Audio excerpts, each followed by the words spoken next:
Carson, thank you very much for being here. They're going to be pitching their game, Fire in the Sky. And I've watched it. I've sent it to Steven. I've sent it to Dave. And we all have something to say. And Steven Bonacore is a just newly retired president of Stronghold Games. And David Thompson, he's the, well, I'm going to say up and coming. It's way more than up and coming. He's made his mark, and he's a wolf. What can I tell you? He's taken over. Okay, so, Bruce and Carson, if you guys want to go ahead with your pitch, tell us your game, tell these guys your game, and let's go.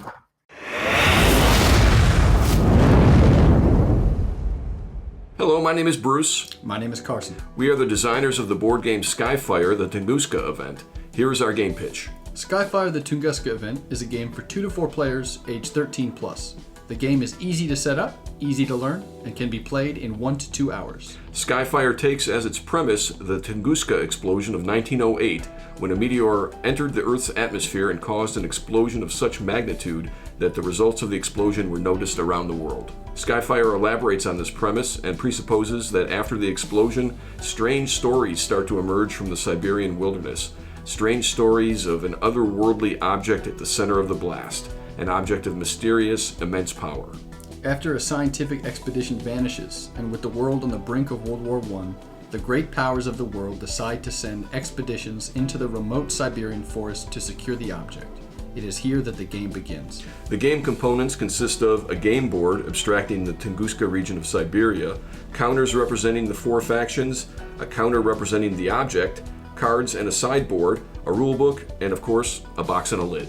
To win the game, players must secure the object, return it to their base camp, and accomplish their secret objective, all while outwitting and outfighting their opponents who are trying to do the same. As well as battling each other, whoever possesses the object must deal with the strange commands and situations created by the object as it is being moved and fought over. To play the game, players receive cards that they then play to take a variety of actions: enter the board, move, attack, and secure the object. They also use the cards to establish base camps that are used as spawn points for their troops. Players can also place, move, and battle with boats. After the second round, players receive secret mission cards. These secret missions are conditions the players can meet to help them with the game before the end of the 12th round. The game is played over 12 rounds. The phases of the game are marked in colors on the round track. These colors correspond to the colors on the cards. Players can only utilize the points on their cards that correspond with the relevant round. Also, as the game progresses, players receive more cards per round. This allows the players to take more actions as the game develops. Skyfire has been play-tested with groups including 12-year-old children, as well as women, non-board game players, and avid board game players. We've been fortunate that the response has been very favorable, with one exception. All the test groups that have played the game had the same complaint: the object needs to have more of a table presence. Other complaints, although not universal, were that the game would greatly benefit from miniatures and a mounted board. Right now the game utilizes a paper map, although we did have a mounted map made by the good people at the Game Crafter for demonstration purposes.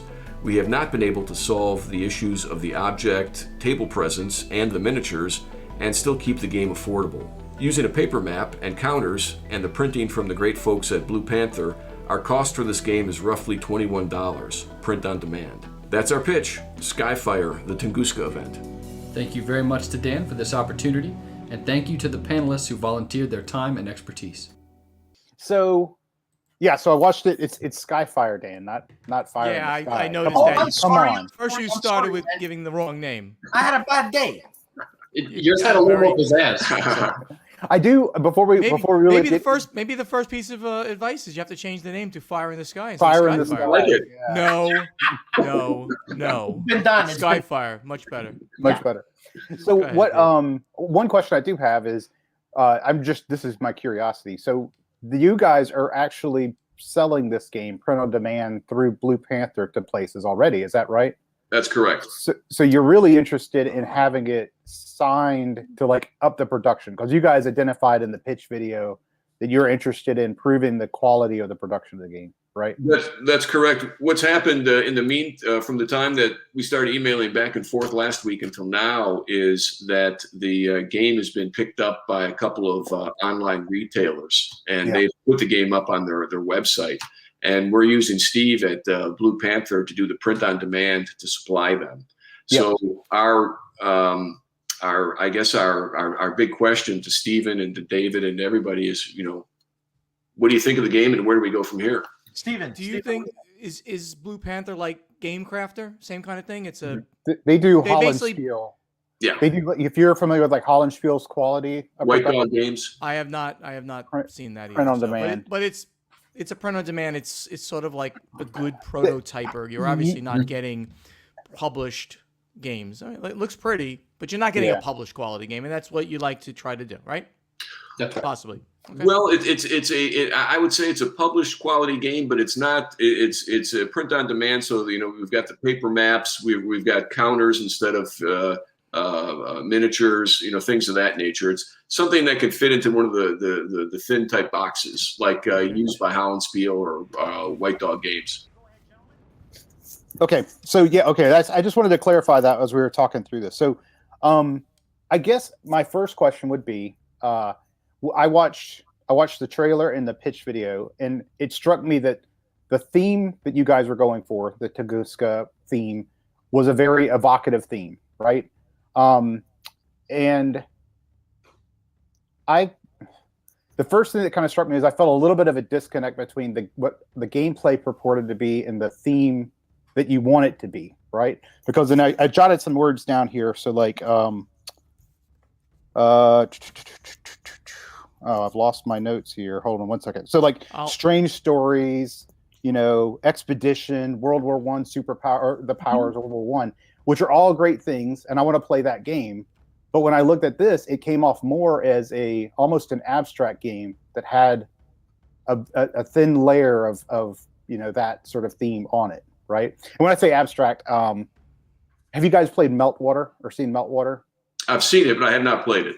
Okay, it kind of came off as that similar sort of look to it, right? Very abstract military sort of look to it. So that's the first thread I wanted to pull is, when you guys were not the pitch, but like the what you were striving for, the feel of the gameplay itself, what were you looking for?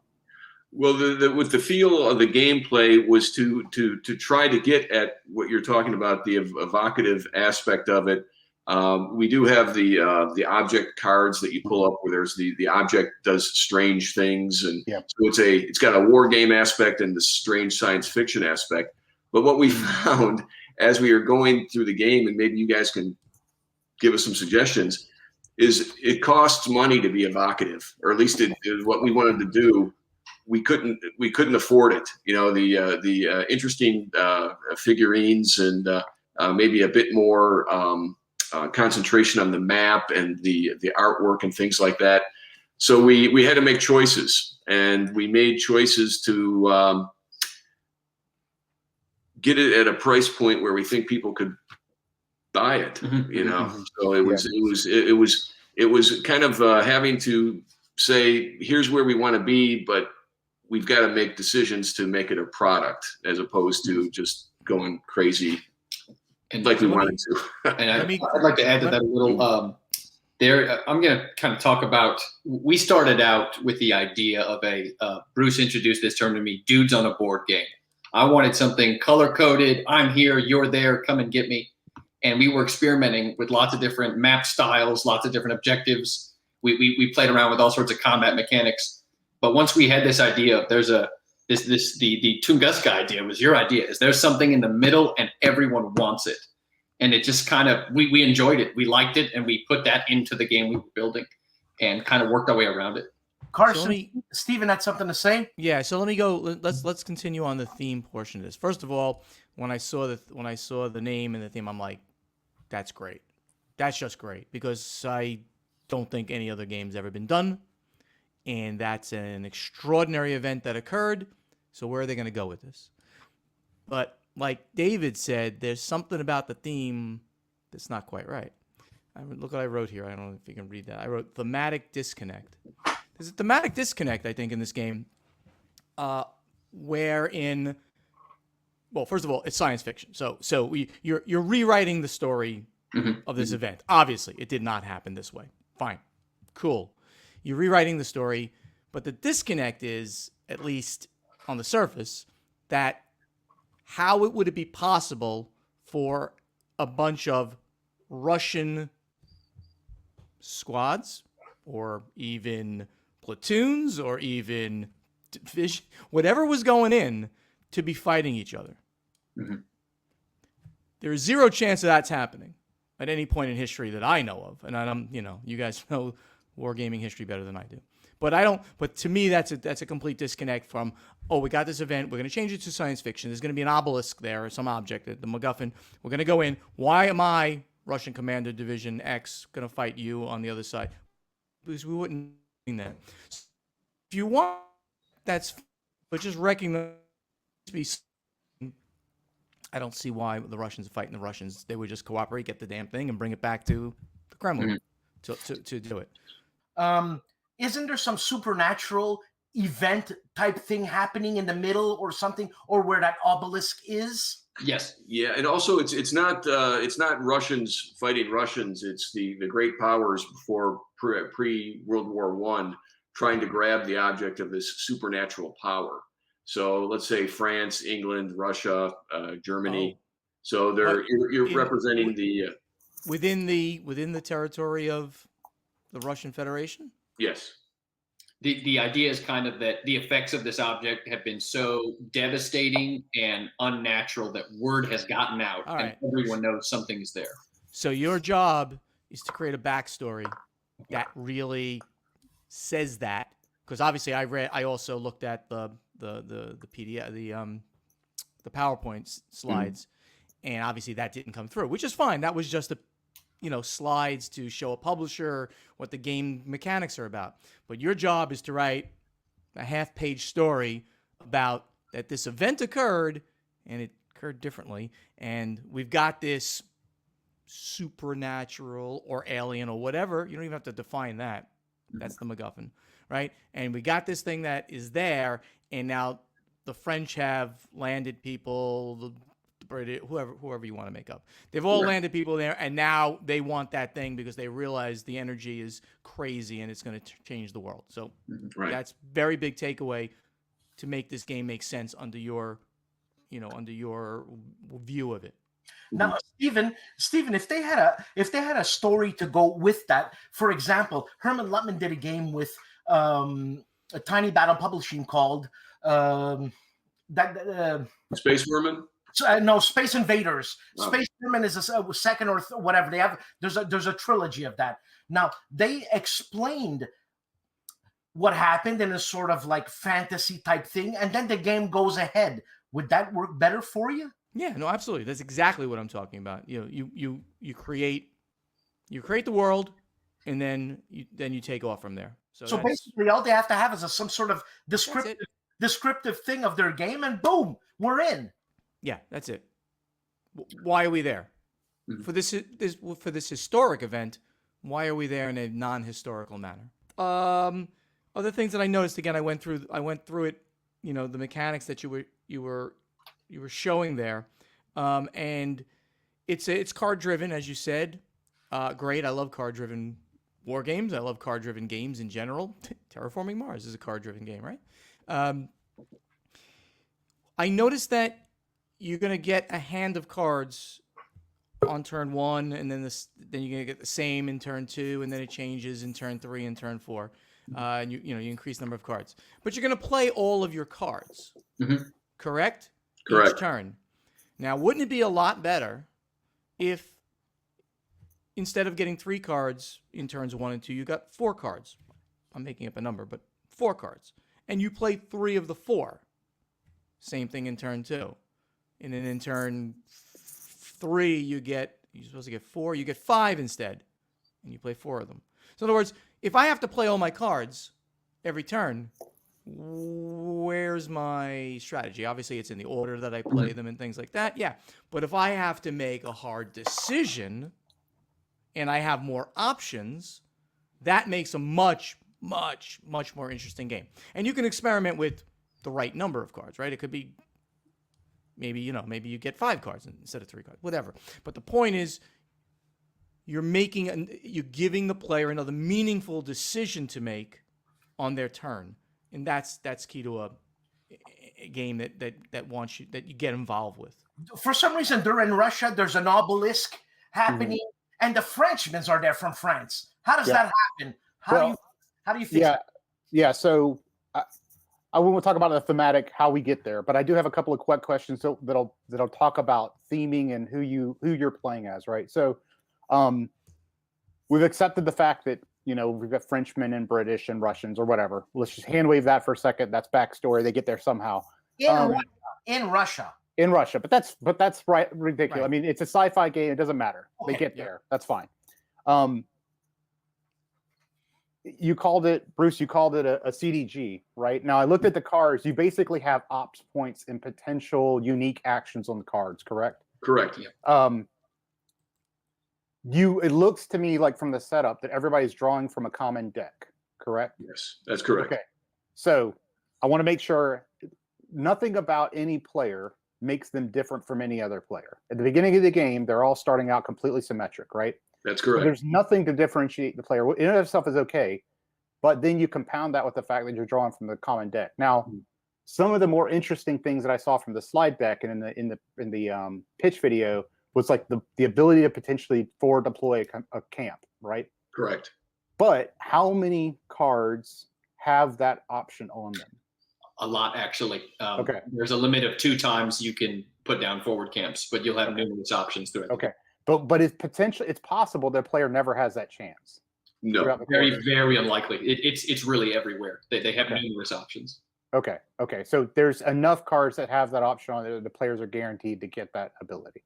That's right. Everyone will have the same opportunity, although they may not have the same opportunity at the same time. Okay. The first 2 rounds, someone may have it, someone may not. Okay. So the thing that's shaping the play experience from players being different from one another is the cards they draw from the action deck, which is random, right? I just want to make sure I'm tracking that. Okay. All right. So that's interesting. Now, I will say that one of the things that did speak to me is going back to this concept of abstract versus theme is if you look at the board is completely symmetric in its design. Mm-hmm. So some games that have done that really, really, really well, I would encourage you. Have you guys ever played Kemet? I have not. Okay, so you should take a look at the board for Kemet. It's an absolute masterclass in obfuscating a symmetrically built board, right? You would never know if you just look at it. You would never know it's symmetric really unless you sat there and really dissected it. But it looks fantastic. It's incredible. However, in general, I would say that I would, in a game like this, like the idea that the board is purely symmetric is usually, in my opinion, not a great choice, right? Especially if you're going, like I said, for theme. If you're trying to just make an interesting distinguishing characteristics between players, you could do it in a few different ways. One is you give your players different player powers. One is you let them control that in some way, themselves, like they have their own, maybe they have their own deck of cards that are symmetric decks, but the way in which you get those cards are different or whatever. There's lots of different levers you can pull, but the idea that you would say, hey, you 4 players, you're playing different countries, but the only thing that distinguishes you is the random pull of the card from the deck, I'm not sure is necessarily the best way to distinguish them. The way to make them feel like, oh, I'm the British, I'm the French, or whatever. You're saying like their own decks? Is that what kind of what you're well, getting? I'm just saying I'm saying there's a million different ways to give the players some feeling of association with whatever they're playing as, right? Now, and like I said, you can make everything totally symmetric except for one little bit here or there to give them some feeling of being special or unique or whatever. Or you can let them build that out into game. Like a common mechanism for doing that would be a deck building game or whatever. There's hundreds of different ways to get there. But one of the reasons that I said this game stood out to me as being abstract is there's nothing making the players different from the start.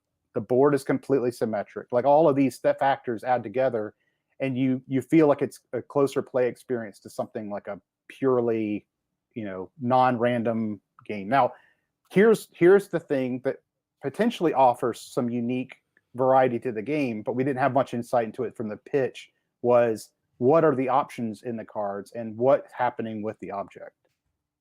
Like, what are the potential effects of that? Yeah, we didn't see any of the, obviously it's in the game. We didn't see what the effects of the object are. Okay, so we can talk a bit about that. The object has its own deck, and the rule is the object is set off whenever the person in possession of it either moves it or is attacked. So if someone else has it and you want to cause them problems, you just start attacking them and it goes off. So you draw a card from the deck. The card almost always pertains to the person who is currently in possession of it. Sometimes it also pertains to surrounding. But we kind of mixed it up by about a third of there are bad outcomes, like the unit is killed. The unit has to run away. The object moves away from the unit back to its previous location. There could be good ones where the players are given the ability to move further. It can also cause troops on the board to flip sides in kind of an unpredictable fashion. And that was kind of the whole point of it. It is very difficult to predict what it is going to do. So that's the core part of the object. Is it's the win condition, but going for the win condition causes unpredictable results. Can I ask a question about that mechanic? Was interesting. So you have the object. I attack you from the adjacent space. So I attack, and I win. I rolled a 4, 5, or 6. I win. I would, as a result of winning, I get a free move into that space. Correct? Yes. Aren't I immediately in possession of the? You are. And then it went off because you disturbed it, and now you have to deal with it. Right. So the object will always be in possession of someone once during a combat. It stays in possession for the entire combat. Well, unless it moves away. But the rules were they were oddly written as, but that's just a rule thing that I read. It sounded like maybe it interrupted so that I killed you, then a card was drawn, but nobody was in possession of it. But I would be in possession. You would I kill be in you, possession of it. I move in, I draw the card because I'm in possession of it, and something good or bad happens. Okay. That's right. Now, if you lose, then it stays in possession of the other player. He's got to deal with the object, whatever it would be. Is this a publishable game? Obviously, you have to play it. It's very simple. It is, as David said, it is very abstract. But that's not a bad thing. I mean, there are plenty of good abstract war games too, and then some really ultra ASL thematic, like the commander farts to the left. It's like that game is crazy. So, like with anything, you need to get eyeballs on this game that are people like me that publish war games and just do it. Are there things that you need to change in the game before you do that? I think that some of the stuff that we're talking about here should be looked at to potentially improve the game before doing that, because you usually get one shot with a publisher. And then they either like it enough to iterate with you, as David and I did with Signal and Switch and Signal, yeah. Switch and Signal, which was really good. We iterated a bunch of times. In the end, we didn't take it, but we stayed with it because we thought it was something. But you normally get one shot. So I think you should think about some of the things that we talked about, including, because a lot of publishers just really want theme, right? We talked a lot about theme here. So write that backstory. It doesn't got to be long. It's got to be 2 paragraphs, about 3 paragraphs. But what's going on here? Why are we doing this? Why are the French fighting the Russians in Russian territory? Before during the war, before the war, whatever that time frame is, things like that. Looking at the card play that I mentioned, and that's a huge improvement. I mean, for me, that would be a huge improvement in the gameplay. David, did you heard all that? I did a little bit. Yeah, I came in the end. Yep. You got it. You have to have difficult decisions, difficult choices on your turn every turn. Difficult choices every turn are so important. And I had this game. Obviously, this game rewards aggression. Mm-hmm. Yes. Because, which is good. Turtling crappy way of playing a game, Definitely. especially a war game, right? So I move up, I move next to you, and immediately I can attack you, and I can kill you, and I can continue. I think you need to explore attack back, simultaneous attacking, right? I roll a 4, I kill you, then you roll a 6, and you kill me. We both die, or we go to another round or something like that. I'm worried the balance of simply attack you and a 1/5 chance I'm going to be beating you constantly. I think it's much more interesting to have simultaneous attacks or something like that. Maybe even if it's not at the same number, maybe the attacker rolls 4, 5, 6 for the win, and the defender rolls 1, 5 or 6. So it's an asymmetrical. The aggressor gets a bigger advantage on the attack than the defender gets. Right. Can we tell you our dice mechanic? Because it's kind of like what you just said. Say that one more time. What? Our combat mechanic, and okay. we can get into this later. It's very simple, and we'll talk about it. We wanted this to be a simple war game, and that was a conscious decision. It wasn't always easy, but anyways, the combat, the way it works is attacker. It's basically a coin flip, and the attacker goes first. I'm attacking Bruce. I roll a dice. If it's a 4, 5, or 6, he's dead. If it's a 1, 2, or 3, and I fail, now he gets to roll a dice with the same odds. No, I completely understand it. That's okay. I read that. I completely understand that. Sorry. But I'm saying I think you need to explore simultaneous attacks. I roll a 4, I've killed you, but you're allowed to roll as well. And if you roll a 4, 5, or 6, we either both kill each other, or maybe we go to a second round. I think you lose something when the attacker can just roll through with his op points. I kill you, and I can keep moving. I can kill. The defender doesn't get a chance on a coin flip to do very much. Yeah, that would be another thing to explore: simultaneous attacks. Are you a designer, Steve? You design. I am not. I'm not smart enough to be a designer. I always say. Don't cut yourself short. But anyways, what comes to my mind is, why is this a war game? Why is the theme with war game? There's combat involved, but why is it a war game? Or is it not a war game? Maybe I'm mistaken. David? Well, you're asking me why is it a war game? Yeah. Like, why is it? Well, I would say, it's certainly, given the theme that they've put on here, the Tunguska, event with the armies clashing against each other in combat. That's certainly enough for in my book to call it a war game, right? I don't know that we want to, now whether it should be or whether it should be themed to something different. If they wanted to keep the abstract nature, we can have that debate. But it certainly constitutes. I do have I don't want to. So you asked about what would it take to get published, Dan. From my perspective, on the design side, not the publisher side, because I think those are very different things. Have you guys ever played the game Nuclear Winter 68 or 78? It's a lock and load game. Yes. I haven't played it. Okay. There's a reason I bring that game up. It's a lock and load hex encounter game, and it is a textbook example of you don't care. You're having so much fun when you play the game that you don't care if you win or lose. The theme is brilliant. The variance is all over the place, right? Like, just crazy events are happening, insanity rules. I'm not saying that's right or wrong.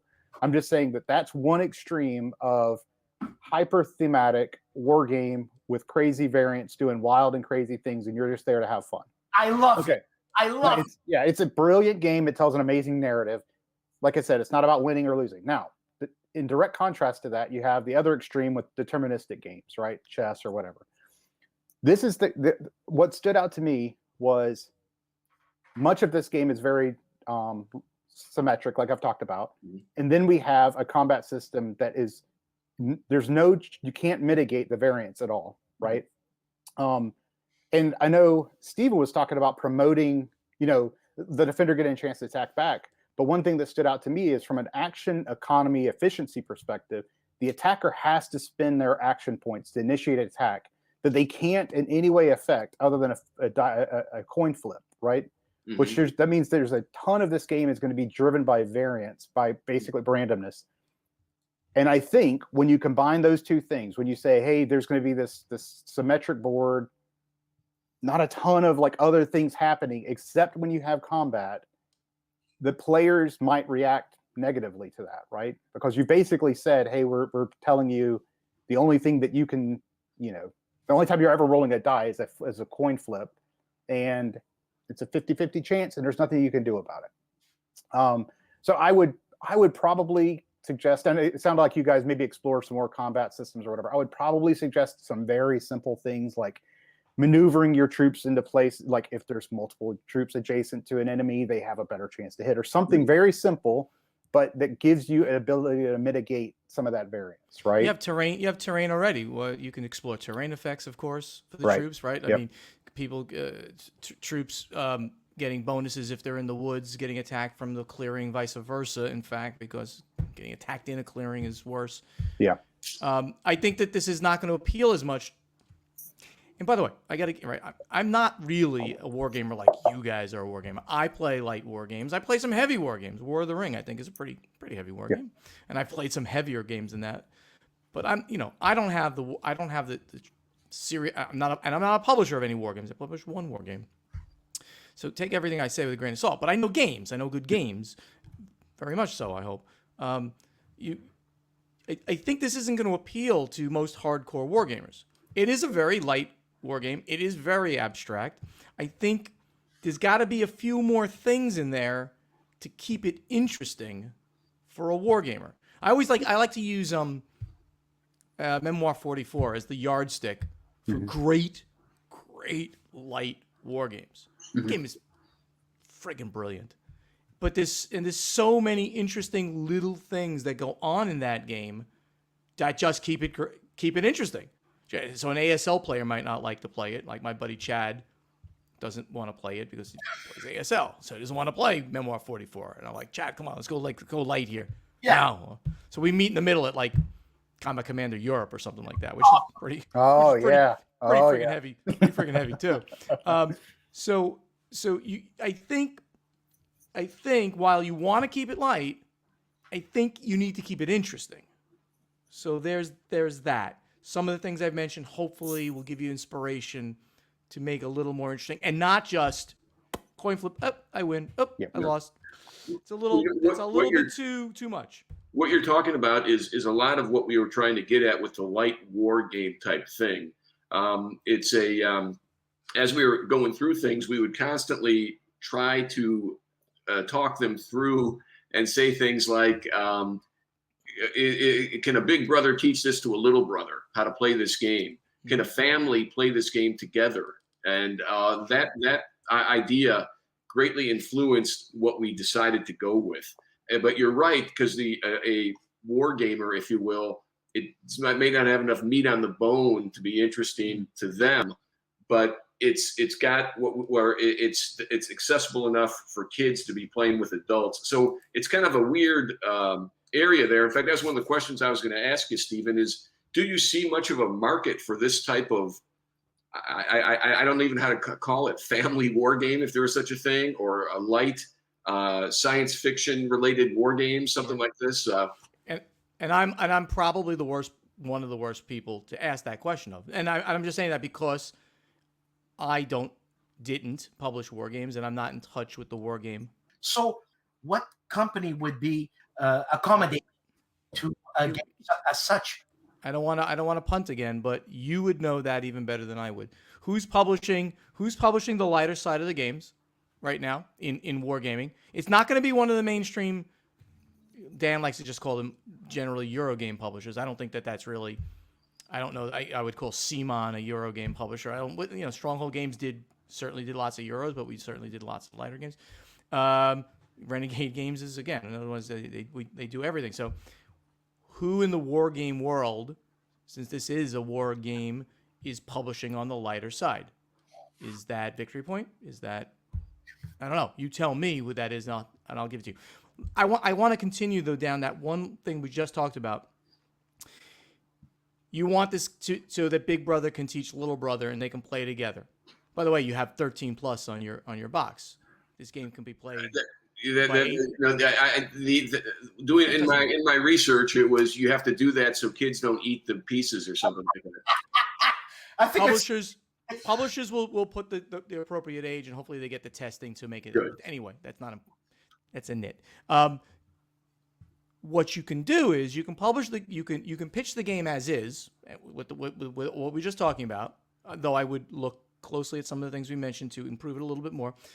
But then you layer on top of that the advanced rules. When the advanced rules aren't all that advanced, they're like, why not have 3 different kinds of units instead of like just whatever, foot soldiers and boats. I think that was everything, right? You had a boat and you had soldiers. Why not have, I don't know, elite units and non-elite units, and they hit on different numbers?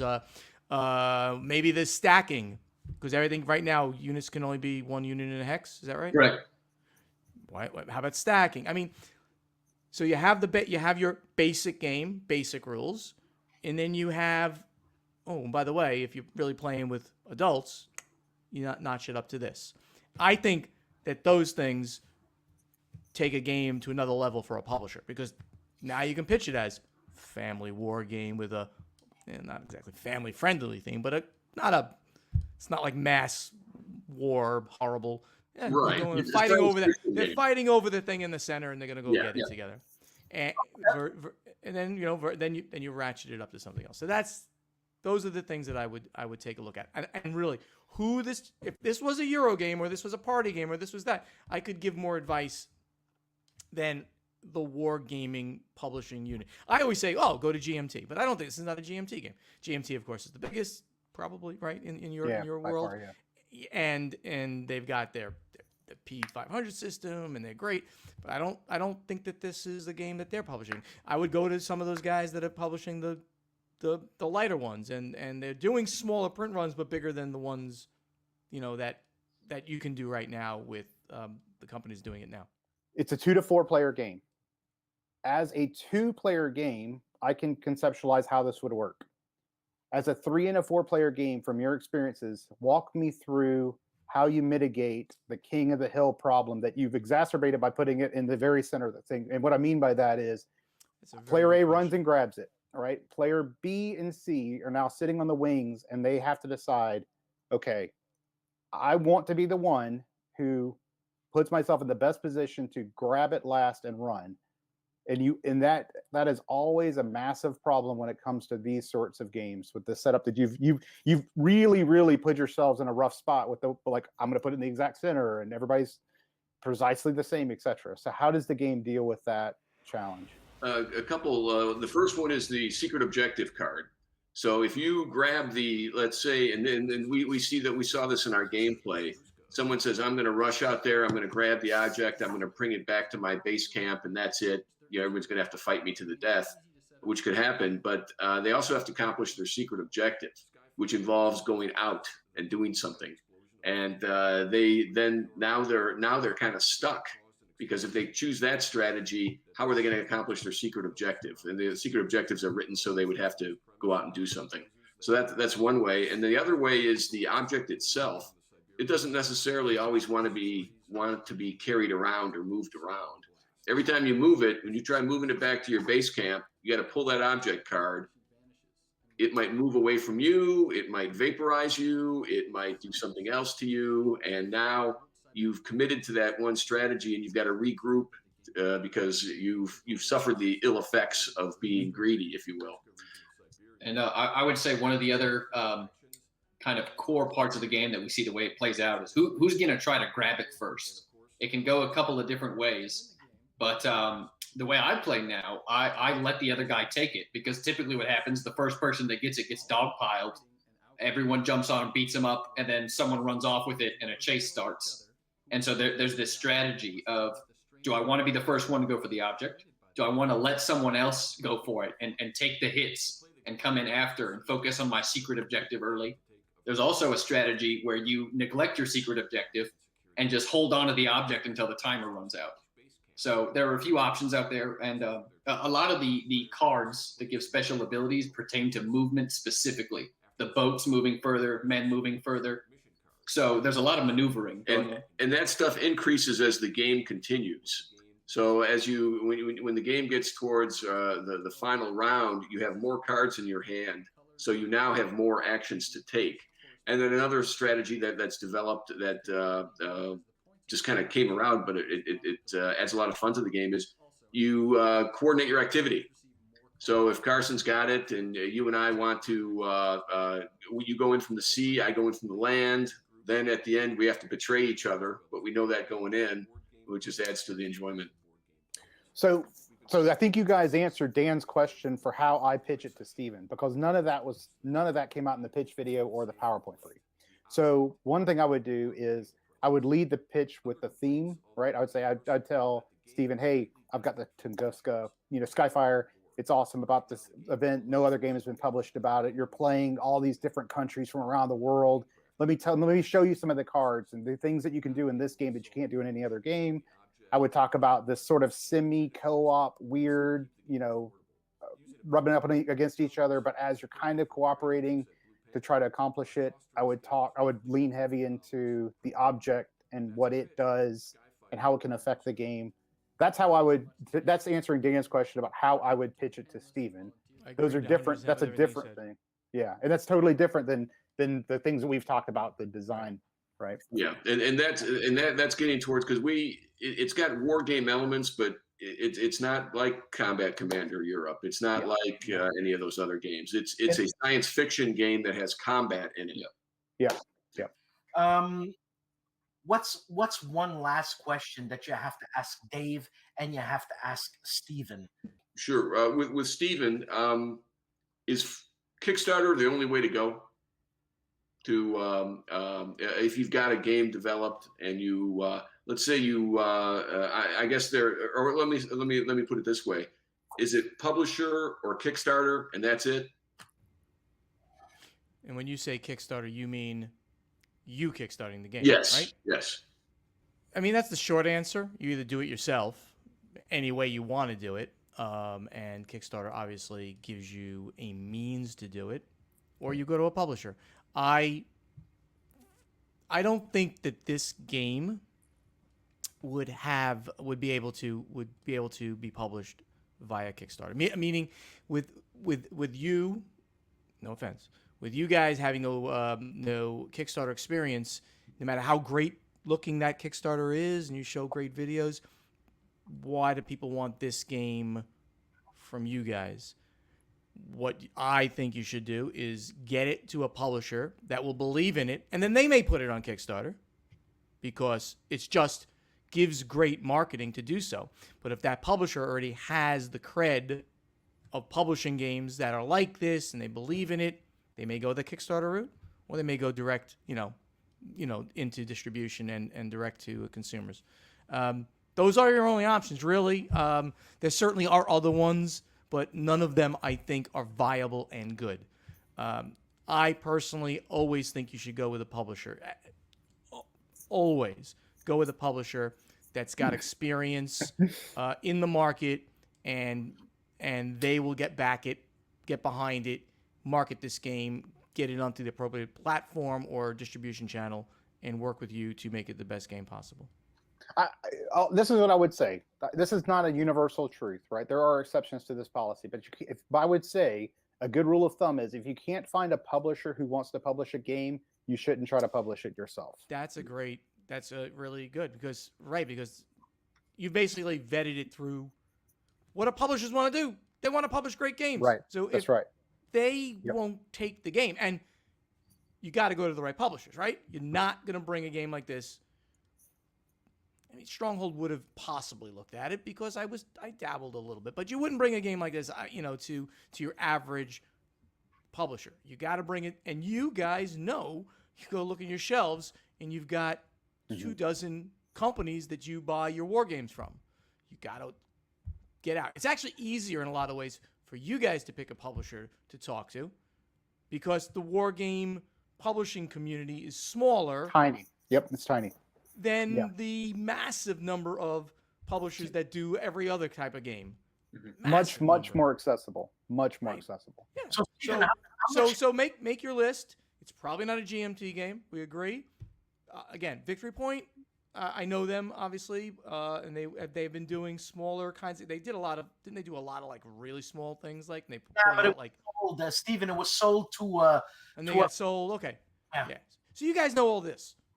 Pick the one and make them give you feedback. Same kind of thing. But I mean, I think you should create a second part of this game that, well, first of all, go through the stuff that we talked about. But then a second part that if you want to keep it light, that's great. Give it that advanced touch. And that's going to make it more interesting to gamers and probably to the publisher. Then they can sell it two different ways too. So, and any final touches before I put my final touches on the show? Does anybody have anything to say that's clinching? I got a question for David. One note for Steven. I wanted to say I'm impressed that you found a spot in our game to add complexity and choice that I like, and it didn't mess everything up. Because that's what we ran into. When you make something more complicated, then you look at the rest of the rules, and it's like, oh shit, we got to start that over. So well, I like those ideas. Those were that's impressive. My question was for David about mostly about Pavlov's house. As we've gotten more into wargaming, I'm right now pretty transfixed by Combat Commander and Pavlov's house, and I've gotten really interested in how the more abstract concepts that are often on like a turn tracker side sheet kind of thing. Combat Commander's covered; it's like paperwork. Right. But similar on that note, on Pavlov's house, how the different sections of the board fit together. It's I've never seen a game like that, man. That is so cool. I always tell Bruce, I actually feel like I'm being bombed. So I just wondered, what tips do you have for fleshing out those ideas, those weird new ideas, and getting them to connect together in that eureka way? Yeah. So I would say that I'm benefited by Pavlov's house because I'm basing it on a real event, right? And so when I'm doing an actual historic war game, there's usually about a year of research that I do before I start the game design, right? So it's about a year of making sure I understand it.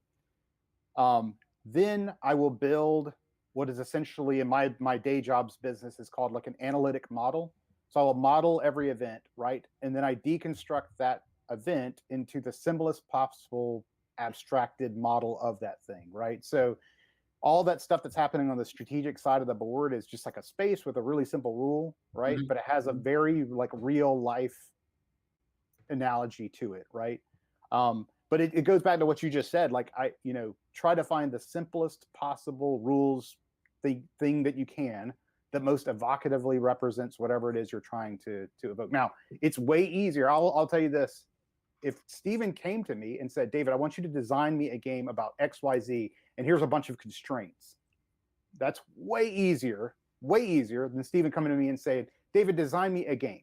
That's all I want you to do. Way easier, for me at least, for me. And so when you decide, hey, I'm going to base a game on this historical event, you enter into this sort of like contract with the game that I'm going to try to be historically accurate, and that's your constraints that you work with. Steven, your final thoughts? Follow your dream. No, but follow your dream. But make sure you take criticism to heart, understand why it's given, and work with it. Design is, like I said, I'm not smart enough to be a designer. Design is hard, and it's you gotta not be married to your design. Mm-hmm. It's not your girlfriend or your wife or your lover. It's a thing, and it has to be able to morph. It has to be able to evolve until someone says, "Yeah, that is what I want to have in this game." Bruce Carson, any final thoughts? No, I don't think so. Thanks to all you guys. Yes, this thank is you very much. You said follow your dream. This is a dream come true. Being able to sit here and talk with you guys, get some feedback. Talk about a jumpstart and new ideas running through my head already. This was really a treat. I think we could be helpful. It's great that we can have a platform where we can have experts giving you ideas, because man, the only way this would happen, I guess, is and correct me if I'm wrong, Steve and David, is that we're at a con and you have a game to pitch and you go see the designer or the publisher, but there's so much happening, man. It's like, you got 2 minutes, do your stuff. I like it, yes or no, get lost. Yeah. So this is often you get a little more than 2 minutes, but yeah, it's got to be those are quick quick pitches. Always make your meetings though. Don't just walk up to a publisher and try to get a meeting. You're not going to get it. If you do, it'd be very, very, very rare and odd.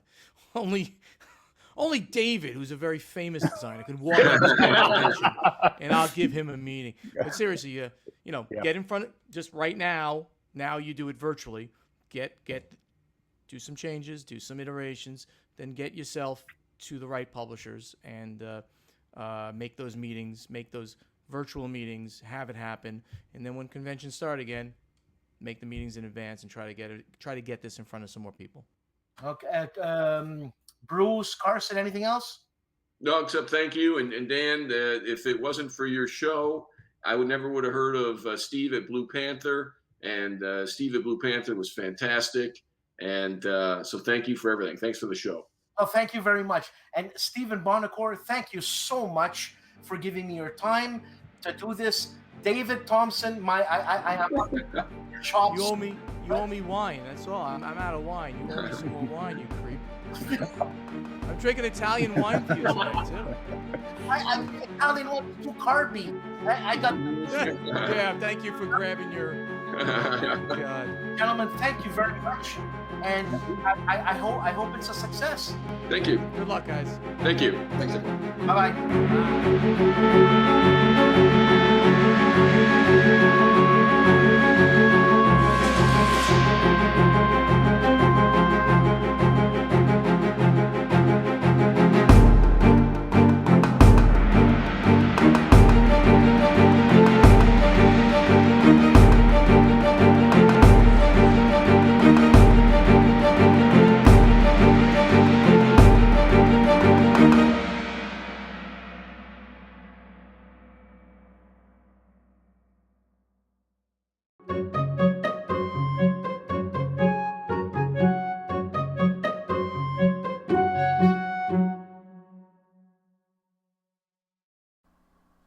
Gracie, you're such a good girl.